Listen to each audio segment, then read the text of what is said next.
But we are going to sort of be on page 91 in your book, and we'll be in Judges 14.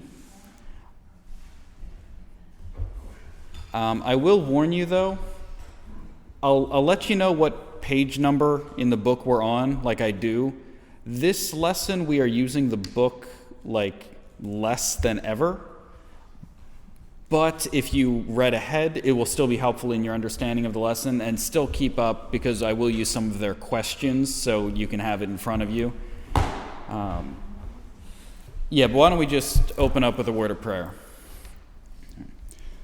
Father, I thank you for this day that you've given us. I thank you for everyone being able to make it out on a Tuesday night to just spend their time in your word, in discussion, and just look at your word in a different way than we normally might. Just pray you be with us during this Bible study and open our hearts and minds to what you have for us from your word tonight. In your name, Jesus, I pray. Amen. All right, so can someone explain last week's lesson briefly? Because last week tails right into this. Does anyone remember what we talked about last week? Samson. Yeah. Do you remember what happened? He didn't die. No. Yeah, he was just born by the end of the chapter. I think there was emphasis, right? Yeah, there's emphasis on the Nazarite and the whole vow thing and Yeah. what they were supposed to teach him, and the husband wasn't so knowledgeable as the wife. Okay. Yep. Remember he had a problem. Yeah. Please help me. Right. With the angel. and Yep. everything. Yep. Okay. All right, so to add on to that, we remember that the birth was miraculous. So she was barren, his mother couldn't have children. An angel came to her, said, hey, you're going to have a child, and you're going to raise him as a Nazarite. Do we remember what went into the Nazarite vow? What sets him apart as a Nazarite? What does that mean?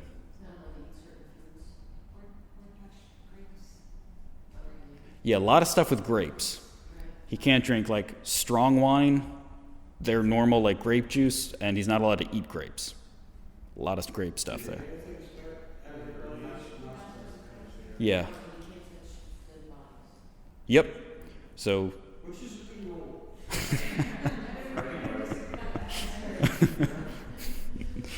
Yeah, so those are the big ones. You have the wine/grape type stuff. You have he grows his hair, he doesn't cut his hair, and he can't touch dead bodies. So he's set apart, and the angel tells them that he is going to deliver Israel because they're currently being oppressed by the Philistines. So that was the whole of chapter, I believe, 13 that we covered last week.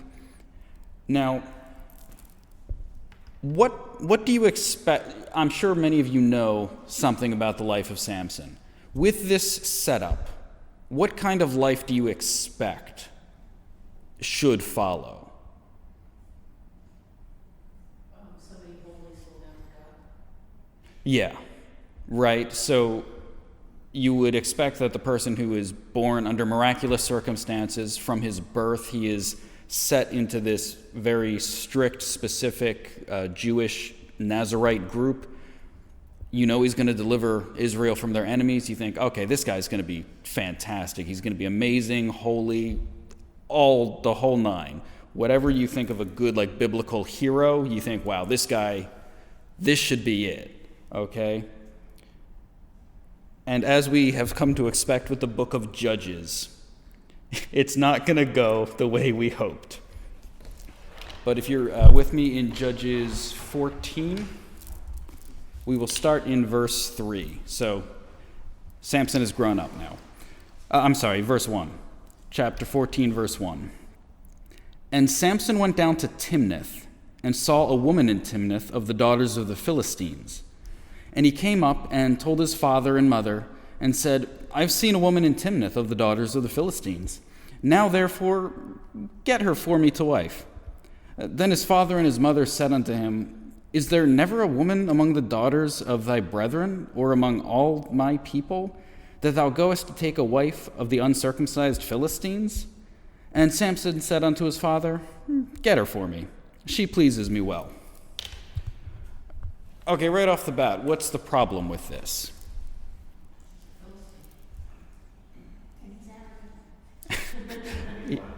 He is very arrogant, right?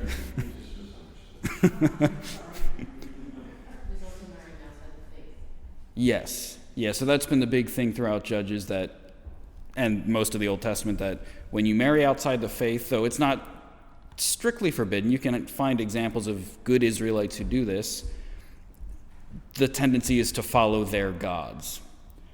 So he's supposed to be solving this Philistine problem, but instead he's after this woman from the Philistines. Although, does anyone have a footnote in their Bible or a different translation of, where are we at? The end of verse 3. Get her for me, for she pleaseth me well. Does anyone have a footnote there? What's your footnote say? Yeah. So in Hebrew, it's literally, get her for me, she is right in my eyes. And of course, what the rest of the book is going to be filled with is that famous line from Judges. It's going to occur like 5 or 6 times. There was no king in Israel. Every man did that which was right in his own eyes. So the English tried to make it more helpful for us, like normal speaking language. But in the Hebrew, I'm sure, like, that's supposed to really catch your eye there. Like, oh, great, Samson he wants that woman, she's right in his eyes. And what do you think from the parents' perspective? What do you think they're thinking about Samson's decision right now? Well, you notice it kind of goes against culture. So we don't think much of that, okay, he saw a pretty girl and he wants to pursue that. But it's the ancient Near Eastern culture. The idea of you finding your own wife, that doesn't make sense. That's just not what's done. Like the parents, at the very least, have a heavy say in it, if not a direct arranged marriage. So, yeah, you're right about his arrogance. There's a whole lot going on here. But let's look at the next verse, verse 4. But his father and his mother knew not that it was of the Lord, that he sought an occasion against the Philistines. For at that time, the Philistines had dominion over Israel. All right, so verse 4 claims that it was of the Lord. In what way? How am I supposed to take that?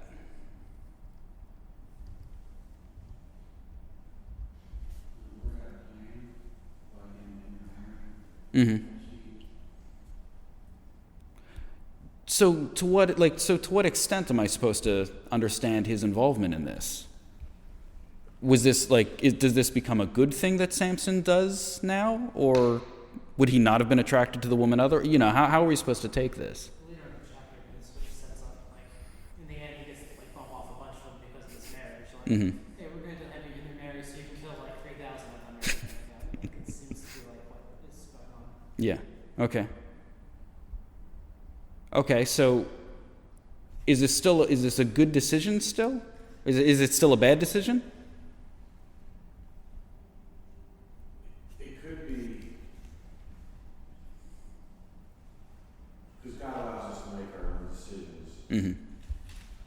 And it still looks like a bad decision, but then God uses that bad decision, like Greg said, Mm-hmm. in his way.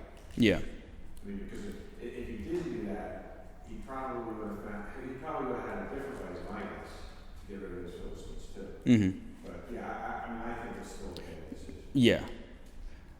Yeah, I don't think we're supposed to necessarily think that, so what Samson did is, this is totally fine, this is good, this is cool. We're going to see that happen a lot with Samson. He's going to make some interesting decisions along the way. All right, we are sort of on page 94 in your book. And we will continue in verse 5. Verse 5, Then Samson went down, and his father and his mother, to Timnath, and came to the vineyards of Timnath. and behold, a young lion roared against him. And the Spirit of the Lord came mightily upon him, and he rent him as he would have rent a kid, a young goat. And he had nothing in his hand, but he told not his father or mother what he had done. And he went down and talked with the woman, and she pleased Samson well. And after a time he returned to take her, and turned aside to see the carcass of the lion. And behold, there was a swarm of bees and honey in the carcass of the lion.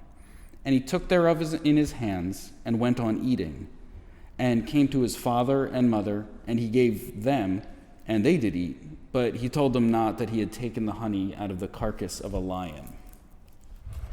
So there's a few things that should really surprise us here. So first off, if you have any familiarity with this story, you think, okay, Samson, of course, he's the strong man. We all, like, that's what you know him as. But up until this point in the story, there's been no indication of that. Like, we know he's going to be used. None of the other judges seem to have super strength, and all of a sudden, he kills a lion with his bare hands. That's just, like, the first thing that Samson does. But what were your thoughts? Did anything jump out at you in those texts?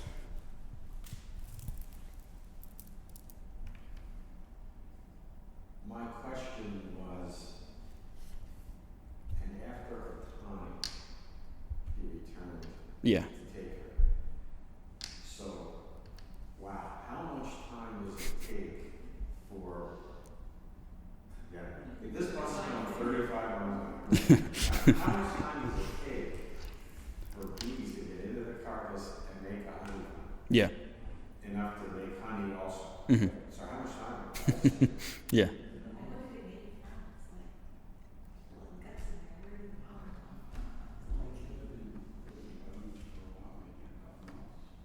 Yeah, right, and that brings you back to the time. I'm just curious. Mhm. I like the time structure. Because, Yeah. I think you do too. Yeah.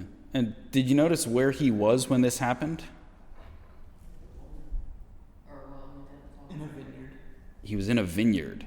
Yeah, so like the first place he goes, he's going to get this woman, or, to meet this woman. That's the funny thing. You kind of realize from the text that when he told his parents about her, he had literally just seen her. Like, she was actually just really attractive. And when he went back, he met and talked with the woman, and he still liked her, and then they made some plans. But yeah, so the first place he turns is a vineyard. And also, why doesn't he tell his parents about the lion? If I kill a lion, I'm telling everyone about it. Do you think he was in a vineyard?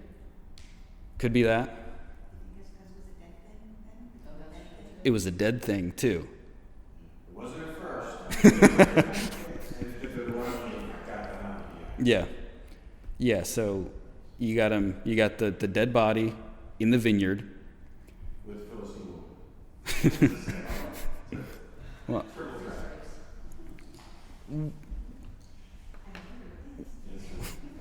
what do you think we're supposed to get from the honey? Like, it's such a weird, vivid image. How are we supposed to take the idea of this, like, the honey inside the lion? Would that show that it was God's plan? I don't know why. Because honey, isn't honey and the honeycomb indicative of God somehow? Yes, so biblically, honey is typically used as like, it's kind of seen as a gift from God. So there is definitely that. Other thoughts?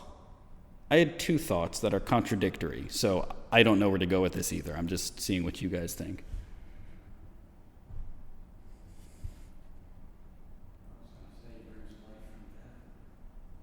Yeah, so that's an idea.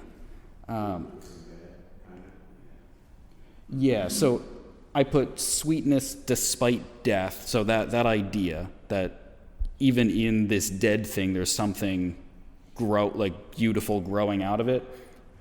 Or I kind of thought the opposite. Is it like fruit from the poison tree? Because like there's something good, the honey, but it's growing inside of the carcass, and I'm kind of like, Well, if Bob is he knows something's wrong with what he's doing. Yeah. What? Well, I know it specifically says a couple times, like, you didn't tell his parents. Yeah. Like, he's a grown guy now. Sure. Like, we ask you what you did today, it's no, I promise you I didn't kill anything. Yeah. You know what I mean? Like, Well, yeah, the problem is though, is you gotta put in the cultures. Your parents had say over you for a well, that's what long it's, time. yeah, and that, I get that in general, but I think this is why his father, last week needed so much help. Because, do I let him do whatever he wants? Because it sure sounds like he wants to do whatever he wants. Mm-hmm. But he's a man now too, and, Yeah. you know. Yeah. No, it's an interesting little scene. I'm not entirely sure we're supposed to take. I think I like Ron's idea best because then, yeah, Ron, of course. Yeah. Because I think, and it'll be clear by the end of it, that I think that's sort of Samson's story, like how the whole thing ends up, something good coming from something very bad.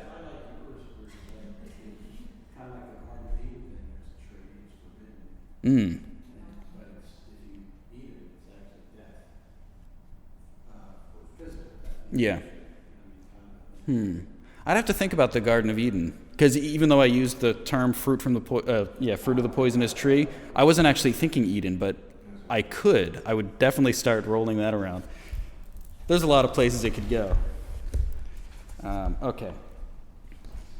We're sort of going to be on page 95. No. Oh, the door? Yeah, that's fine. All right. Yeah, I guess no sherry tonight. All right, so this woman from Timnath, they are finally going to get married, and there's a whole big ordeal because in the ancient Near East, especially Israel, weddings were like week-long events, which sounds awful. But basically you would have a week of like feasting, basically, and then at the end of the time, they would actually be married and then start their life. So they go to get married, and all these people are around. It seems like, I'm sure that his family's there, but there's a lot of Philistines there as well. And Samson proposes a riddle. And you guys, they take a riddle very seriously in this story. This is the most serious I've ever seen a riddle be taken. This is like the riddle scene in The Hobbit times 10. Like, this is intense. Okay, so the deal is that if by the end of the wedding, if they can guess the riddle, he has to give them each fine clothing. And if they can't, then they each have to give him fine clothing. So either way, it's him and 30 people. So either way, 30 garments are being exchanged. That's the bet. That's the wager. And we see his riddle in verse 14. And he said unto them, out of the eater came forth meat, and out of the strong came forth sweetness. And they could not in 3 days expound the riddle. What do you think of that riddle?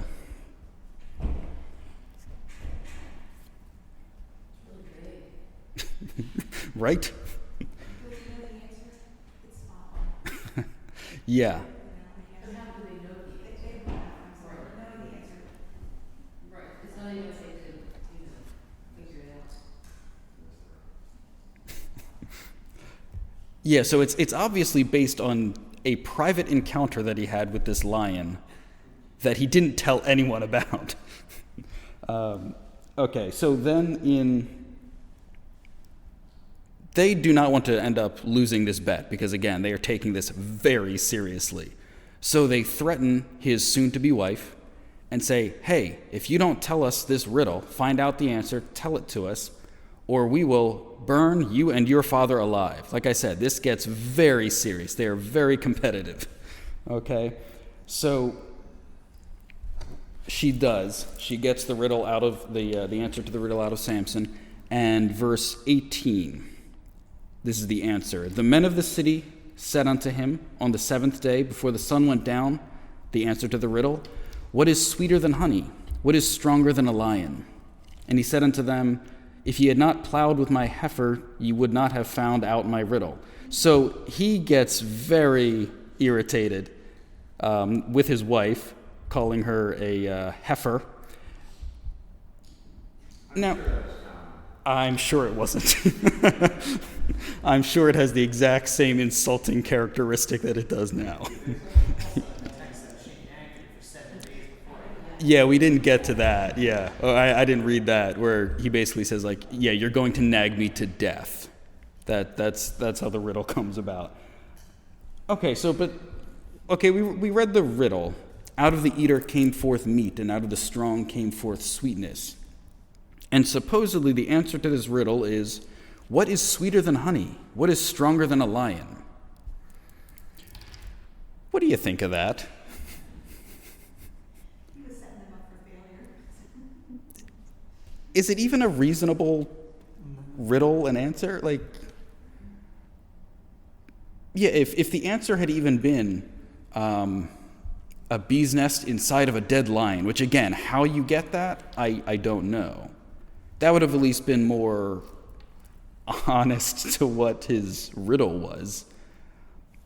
It's kind of baffling because, yeah, his riddle does not seem answerable, which kind of puts his honesty into question a little bit. Don't you think riddles are different, though? Probably. Back then than today they are now? Probably. Some riddles can get pretty, like, you could say, asking another question. Mm-hmm. Yeah, I don't know. Mm-hmm. Yeah. Yeah, I don't know. To us, it definitely seems baffling. Maybe it made more sense to them, but either way, they didn't get it without cheating. So it was tricky, no matter what. And so Samson storms off. He is not happy with this situation. They never finished the marriage ceremony feasting time. But chapter 15, verse 1. But it came to pass, within a while after, there's your vague time frame again, in the time of wheat harvest, that Samson visited his wife with a kid, and he said, I will go in to my wife into the chamber, but her father would not suffer him to go in. And her father said, I verily thought that thou hadst utterly hated her. Therefore I gave her to thy companion. Is not her younger sister fairer than she? Take her, I pray thee, instead of her. Okay. I totally skipped a part in the story where Samson technically has lost this bet, even though he was cheated out of it, but I guess he realizes that, hey, this wasn't really that honest of a riddle to begin with. So he goes and kills 30 Philistines to take their garments to repay to these guys to pay his debt. Yeah, I definitely blew by that huge spot in the story. That's his first action against the Philistines as a people. So that happens. And then after that, we have this scene where Samson decides that, hey, you know what? I'm going to make up with the woman. So I guess instead of jewelry, he decides to bring a young goat. They're going to have another feast. And he's, like, hey, remember that time you told that riddle to some of those guys and I went out and killed 30 people? This will make it better. So he brings the goat, but the father has married her off to someone else, which is not totally unreasonable. I wouldn't have thought Samson would have come back. Although it does mention insult to injury in verse 2 when he thought that he hated her. Therefore, I gave her to thy companion. So it's a little vague, but putting it in the context of some of the Jewish wedding ceremony stuff, a lot of a lot of versions translate that as best man. So, like, within the wedding, his companion specific, it's not just any companion of his, within the wedding context, yeah, they think he actually, the dad married her off to Samson's best man, whoever that was. What's that?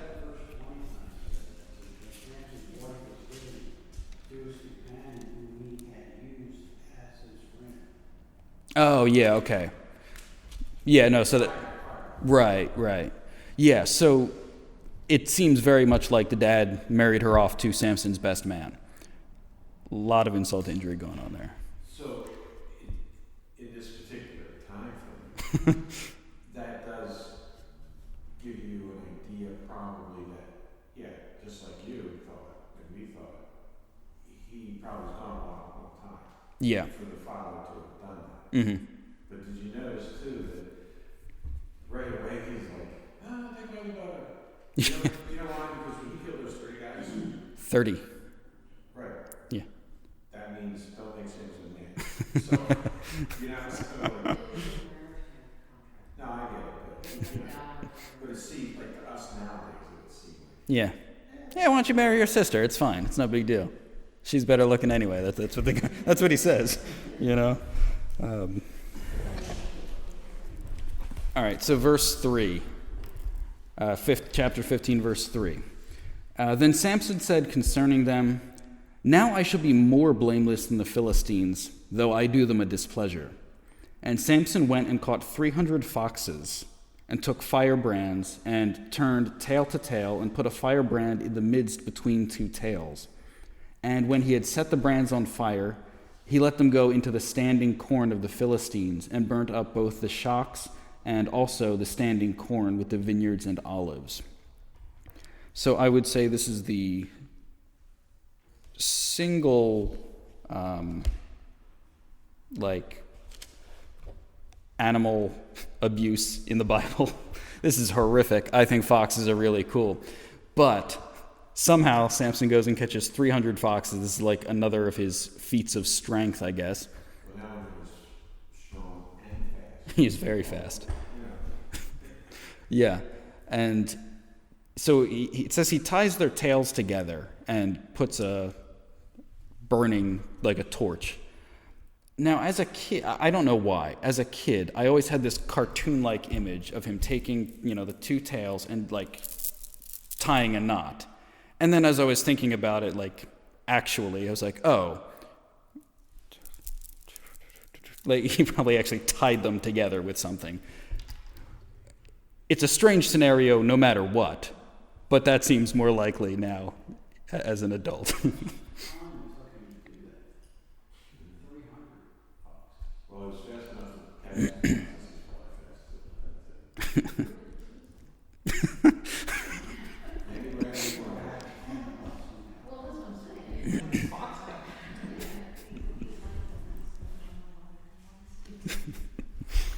Yeah, so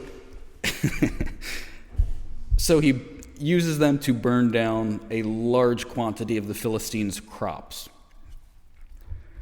And then verse 6. Yep, I was in the wrong chapter. Verse 6, then the Philistines said, "Who has done this?" And they answered, "Samson, the son-in-law of the Timonite, because he had taken his wife and given her to his companion." And the Philistines came up and burnt her and her father with fire. So she got blamed for that. Yeah. He never took the sister, right? No, he did not. Yeah, he's not even actually, related to these people anymore. Yeah, that's the thing. So while not giving someone the answer to a riddle is not punishable typically by, burning them with fire, in the classic Judges type way, it's always this person had done this thing to people and that happened to them, and then she kind of betrayed Samson to avoid being burnt alive, as most people would. And then that's exactly what ends up happening, which still doesn't seem like a good thing. She's not really to blame for that. So that happens. Verse 9. Then the Philistines went up and pitched in Judah and spread themselves in Lehi. And the men of Judah said, "Why are you come up against us?"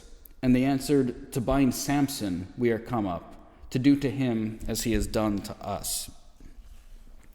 Okay, so the Philistines had been like a general oppressor nuisance. They were kind of, over the years, they'd been invading the land.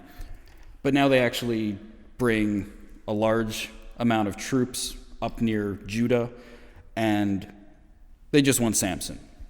So the men of Judah actually, they get 3,000 men together to go and get Samson, which should really tell a lot about their current opinion of Samson.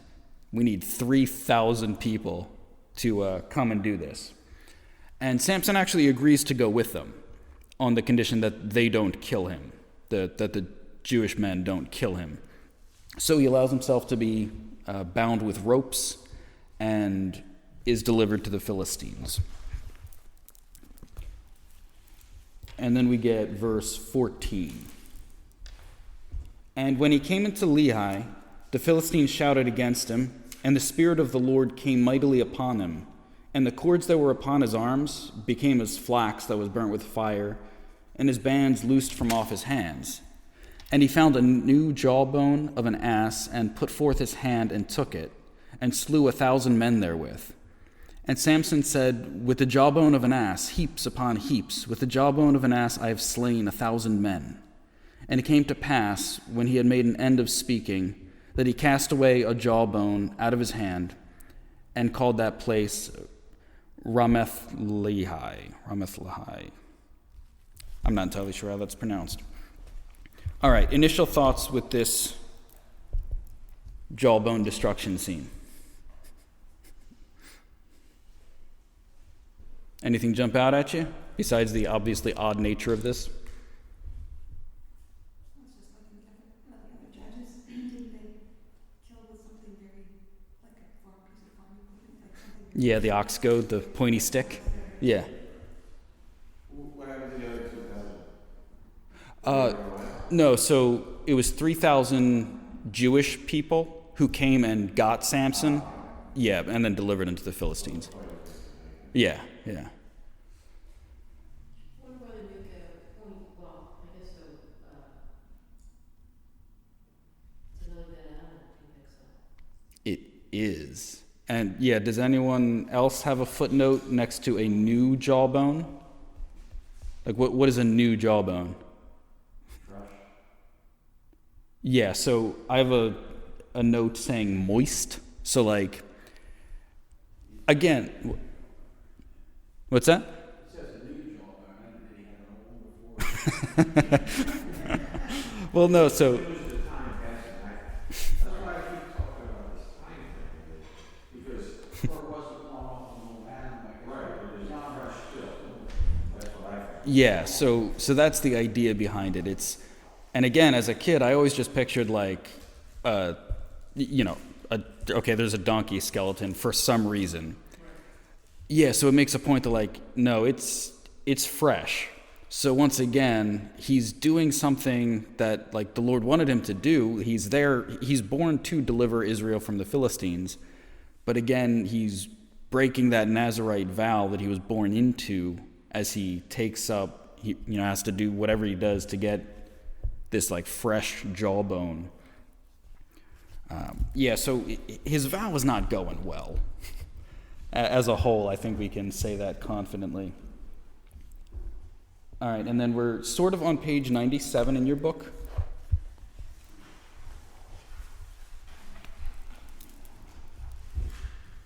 And we'll read verse 18. So that immediately after he killed all those people. Oh, I'm sorry. Let me point this out too. In verse 16,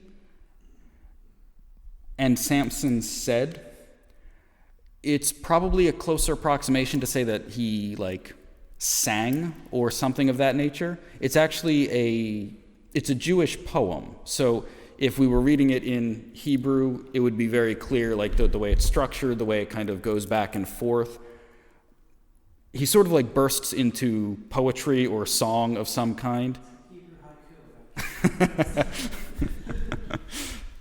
Yeah, so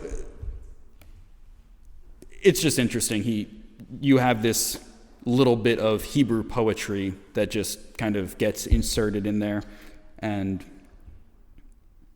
it comes up a lot, throughout the Bible. King James almost always uses the word said, where it's fine, but the Hebrew has a range of meanings on that word. So like whether it's poetry, sometimes even the songs, it says like they said a song, so it's tricky. Okay, so after that, verse 18, just killed 1,000 people, and he was sore athirst. He was thirsty, and called on the Lord, and said, Thou hast given this great deliverance into the hand of thy servant, and now shall I die for thirst, and fall into the hands of the uncircumcised? On page 97, I do like their question 9. What did God demonstrate to Samson by causing him to be desperately thirsty? That he had to rely on God for something. It seems like most of the other events are just like, I'm strong, I'm going to do this, and it just sort of happens because God gave him the power to do it, but he doesn't actually, seem to call on God for anything about any of these events. Yeah. I was also thinking that it brings him down to human level. Right. Thirsty. Yeah. Well, in response to exertion. Mm-hmm. And he also didn't get glory and credit. In that song? Yeah.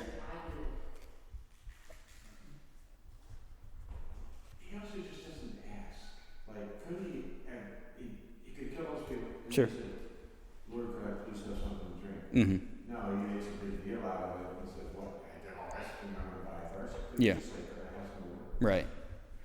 Does it remind you, you remember anyone else in the Bible who complained about that kind of stuff?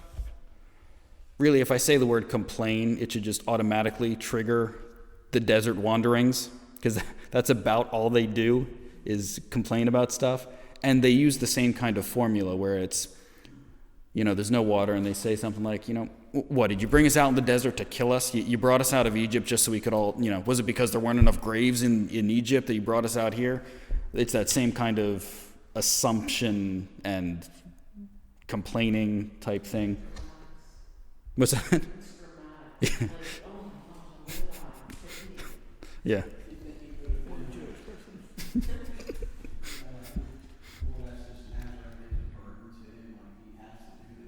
Mm.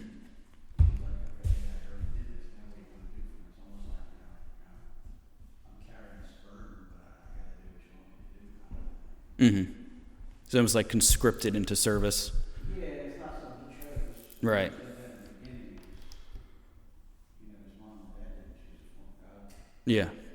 It is interesting to do this because a lot of people who have been chosen ahead of time before they were born to do this and be this kind of way, a lot of times that's how they are. Like, they're I don't want to call Samson not nice, but he's so strong.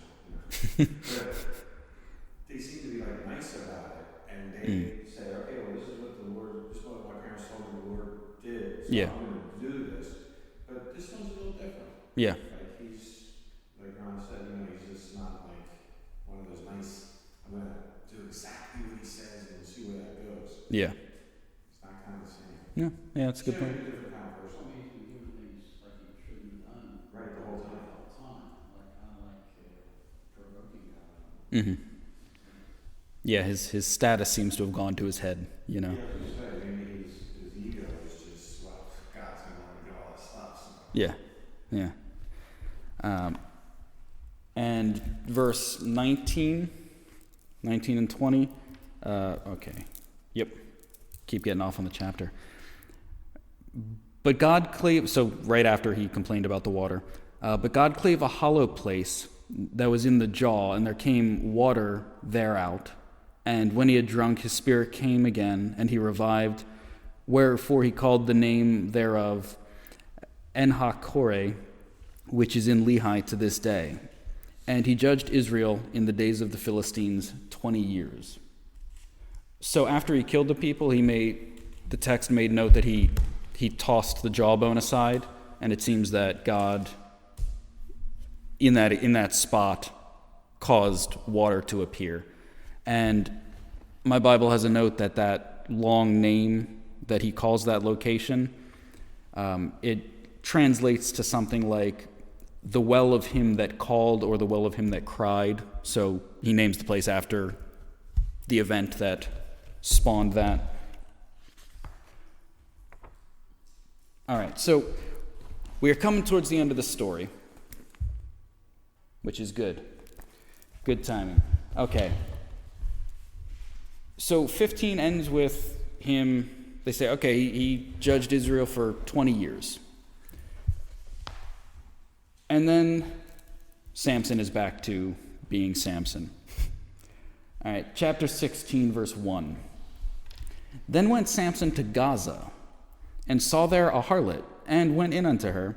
And it was told the Gazites, saying, Samson is come hither. And they compassed him. They compassed him in, and laid wait for him all night in the gate of the city, and were quiet all the night, saying, in the morning, when it's day, we shall kill him. And Samson lay till midnight.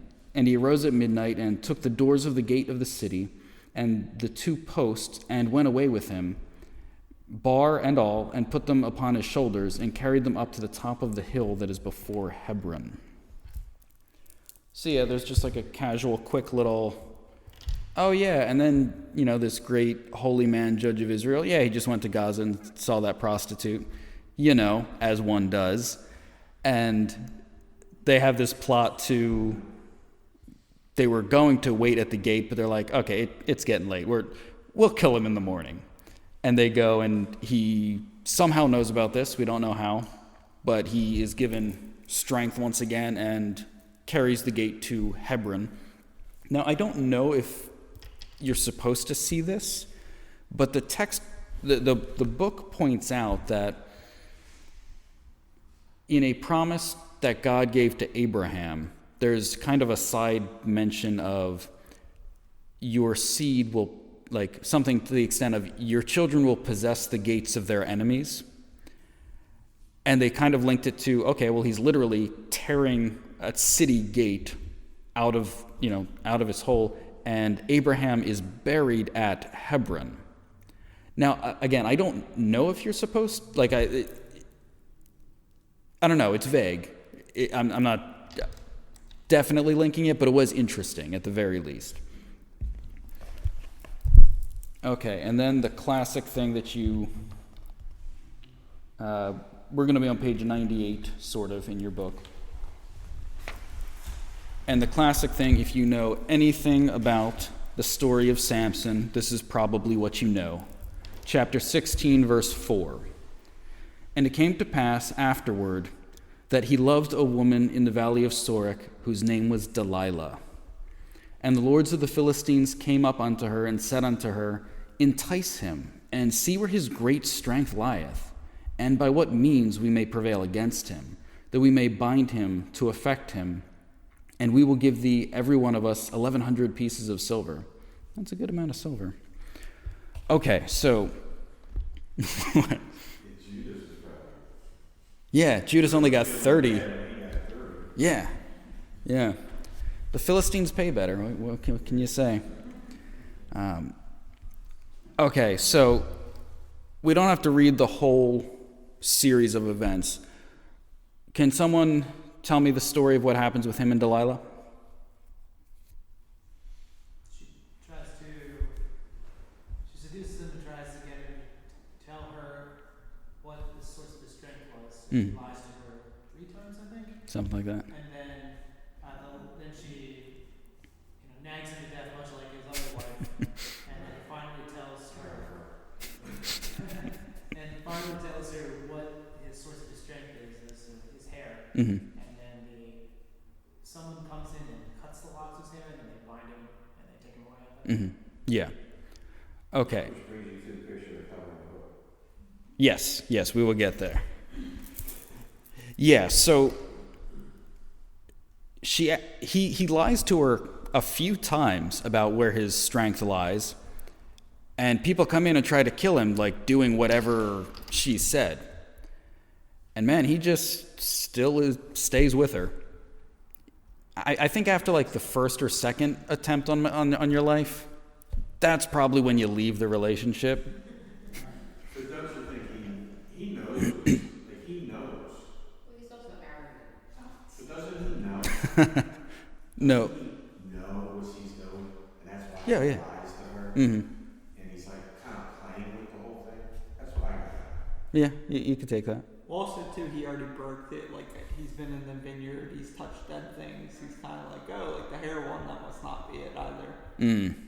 Does he really believe that if they cut his hair, anything will happen? That's an interesting point. Yeah, because he knows the other things won't work, but he, That's what yeah, right. Yeah, and in your book, question 12, what did Samson demonstrate by saying with someone who is trying to destroy him?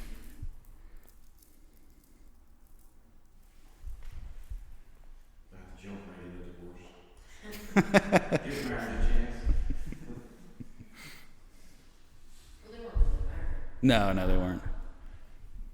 They, I mean, it was the arrogance, but it's also kind of stupidity. Mm-hmm. Like, Maybe He there said- wasn't a lot of options. I guess he was floating to death, figuring he's protected by God, so, well, that's true too, which is the arrogance. yeah. Mm-hmm. Yeah, and once again, he finds himself married to, or, involved with a Philistine woman. The exact people he's supposed to be, delivering Israel from. And yeah, the thought did cross my mind, like, wow, he's with this woman who is working for his downfall, and time and time again, he just keeps putting up with it, and I'm like, wow, good thing the Bible is completely irrelevant to modern life and people don't stay in toxic relationships that are killing them, Good thing. Good thing it's just a story, right? I'm being sarcastic.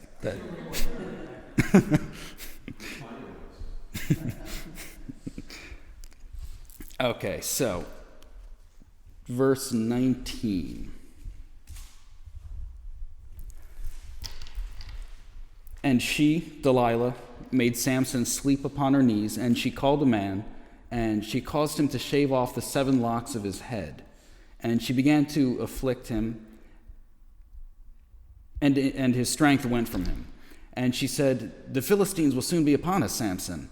And he woke out of his sleep and said, "I will go out, as at other times before, and shake myself." I don't know what that means. Stretching's important. And he wist not that the Lord was departed from him. But the Philistines took him and put out his eyes and brought him down to Gaza and bound him with fetters of brass, and he did grind in the prison house. Yeah, so, verse 22. Howbeit, the hair of his head began to grow again after he was shaven. A little bit of foreshadowing there. Thought?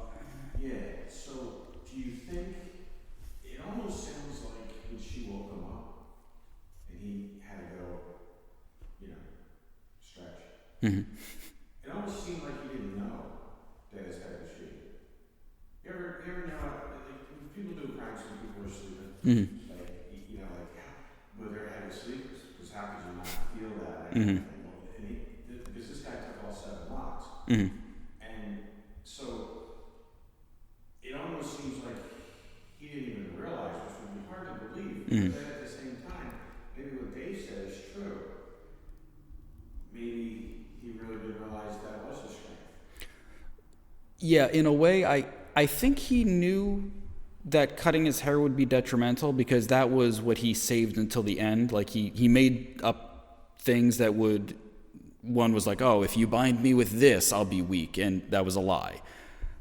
He seems to know it's the truth, I think. Okay, so then my question is, then, I don't think he knew his hair was cut. Because he said, oh, I'm going to stretch and I'll be ready for these guys. Mm-hmm. Yeah. And if he really believed about his hair, then he would have said, I'm ready for these guys. Yeah. Yeah, I don't know. It has to be like one or the other. Right. When you woke up in deep sleep, you just Yeah, you thought it'd be, you don't realize really what state you're in, you're saying. Mm-hmm. So it seems like Well, when you were a Nazarite, like that was the end of your That's actually a really good point, yeah.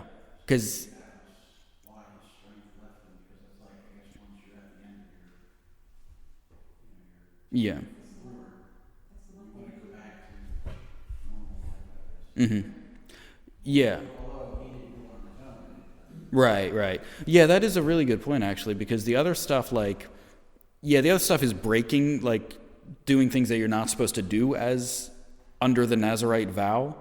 But yeah, because most people, like we talked about last week, when you take this vow, it's for a set period of time. So for that period of time, they don't cut their hair, and then when the vow is up, they specifically shave their head. And side note, there is an event in one of Paul's letters, the Apostle Paul in the New Testament, where he makes a point of cutting his hair because of a vow. So just like a little side note, it seems like he had some sort of Nazirite vow that went on briefly in his life. But yeah, and as his hair is cut, the Lord departs from him. And he's in the Philistine prison grinding grain in the prison house, which reminds me, that had to have been exactly where they got that scene idea from in Conan the Barbarian. That's how when he's taken prisoner as a kid, he's on the wheel, like how you would imagine a donkey or bull grinding grain, and they have Samson doing that. But his hair begins to grow back. All right, so a little bit of context, verse 23. So the lords of the Philistines gathered them together for to offer a great sacrifice unto Dagon, their god, and to rejoice.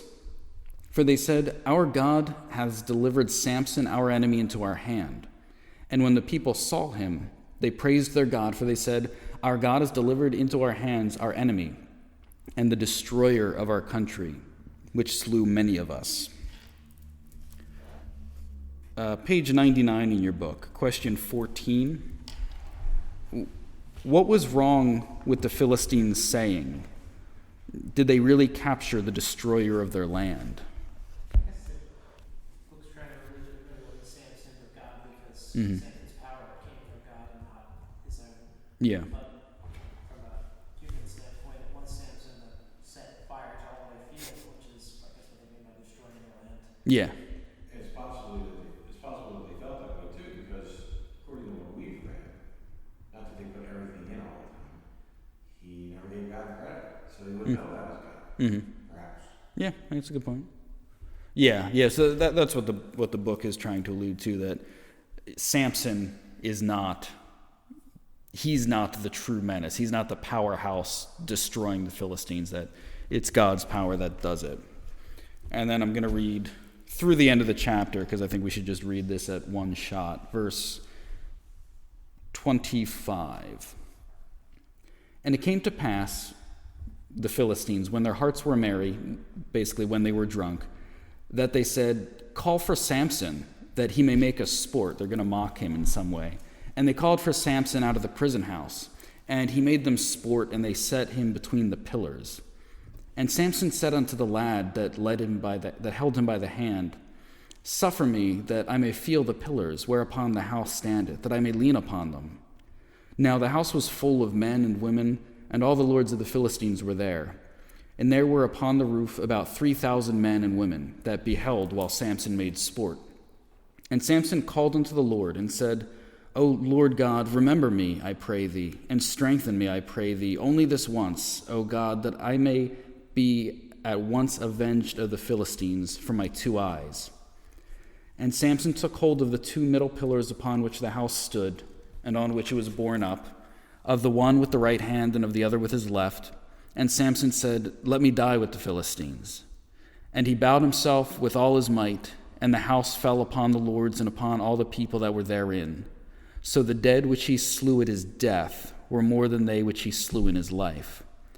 Then his brethren and all the house of his father came down, and took him and brought him up and buried him between Zorah and Eshtaol, in the burying place of Manoah his father. And he judged Israel 20 years.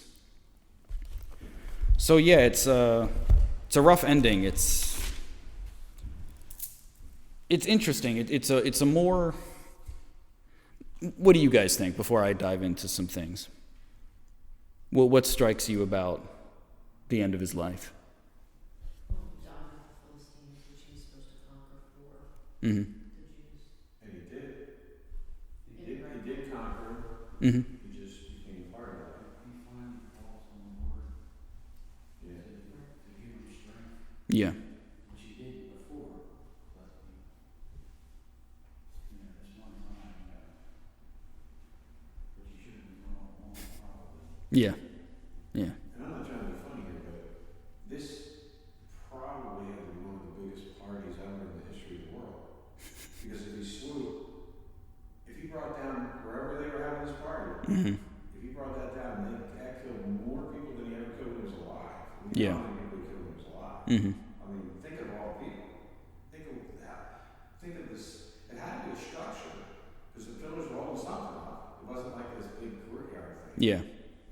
Yeah, so they seem to be in a temple complex, I would say. Yeah. But it had to have held a lot of people. Yeah. I think it's like 3,000 somewhere. I remember reading it somewhere. Well, it was only on the roof. You know, the roof, right, whoever was inside. Yeah. Yeah, so it must be a huge structure. Although, and also think of, if you can kind of put yourself mentally in ancient Near Eastern mindset. So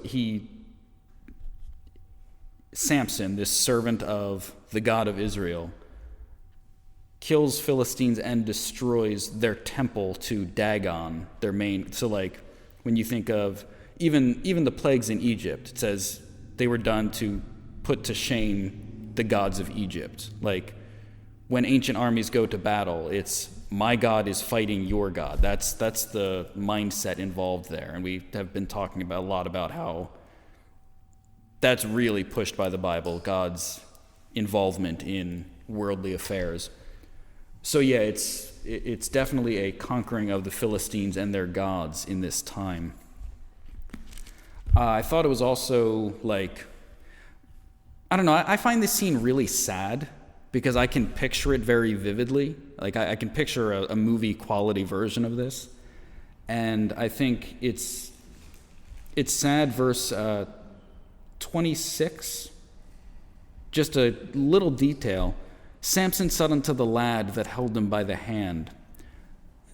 So, Samson, the mighty giant warrior who has slaughtered Philistines, he has no eyes at this point, and he has like a young boy who has to like lead him around to get him from point A to point B. Just like really a humbling situation for him. And then, as Ron pointed out, he finally calls out to God in a meaningful way, and one last time God gives him strength to do what he was born to do initially.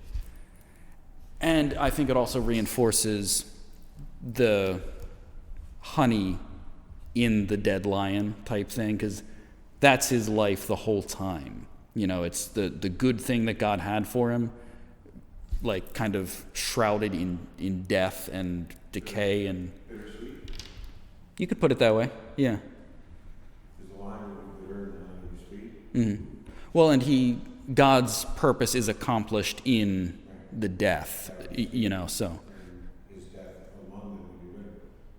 Do you think there's a significance that I looked back every other time it said the Spirit of the Lord came upon him, but in that lifetime it doesn't say that when he takes down the. I did not notice that. If there's some type of significance to that. Yeah, I don't know, because yeah, you're right. It doesn't use that phrase. Yeah, because it says with the lion, and it says again with the jawbone. Mm-hmm.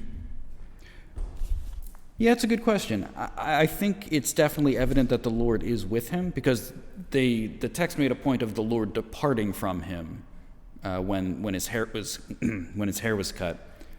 But yeah, they don't mention it. Maybe it's a difference because he asked the Lord for help. So instead of the Lord saying, okay, I'm going to help you here, Mm. I'm going to do it. Yeah. kind of like, I'm not coming upon you, I'm doing this for you in a Mm-hmm. sense. It's hard to say. And also, I guess several times Yeah. Mostly you're actually mocking God, Mm-hmm. making fun of Samson. Yeah. They were rejoicing with their God. There's no parable, but God was true. Once again, he's not mocked. Yeah. Yeah. And a lot of them would never even been in that message either, because people all get a little junk. We got killed, and it's like going to sleep and then waking up again. Mm-hmm. You know, so they wouldn't even know that message. A lot of them. Some perhaps. Depends on how long it took for everything to crumble. Yeah. Take any time. Well, it's also too, the history that would have been passed to, they would have told their story, and, obviously we have the Bible, it's telling us his story. Yeah. Yeah. Yeah, so that's basically our lesson. Before we close, just any thoughts, questions, comments? Okay, Yeah.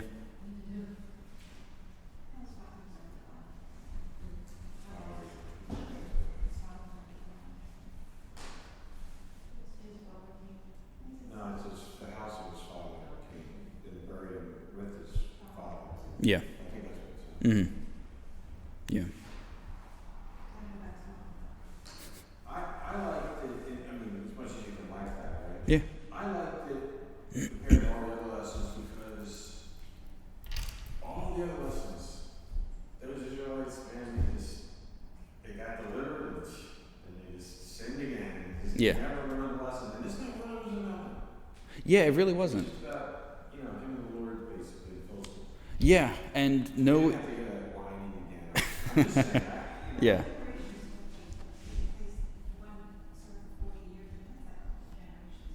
Yeah. But they just messed up every time. But they didn't put that in there. Yeah. Well, yeah, and no Israelites help him. Like he's an army of one the whole time. Yeah, that's possible. Yeah, we get more detail about Samson than any other judge, and like I said, he's the last judge mentioned in the book of Judges. There are judges later, but he's the last one that the book of Judges talks about. And it's interesting that so we had good judges in the beginning, and then judges were like good, but then the second half of their life was ugly. And then you just had some really bad judges like the bandit king. And then Samson is the sort of the opposite, because he is really not great throughout his life, and then he has a moment of redemption at the end. So it does kind of wrap that up in an interesting way. But yeah, I just wanted to read in your book, Making It Personal. Again, we won't discuss the questions because they make them very personal, but they're actually probably worth looking at in your spare time if you have it. But I like the paragraph that the book has right there.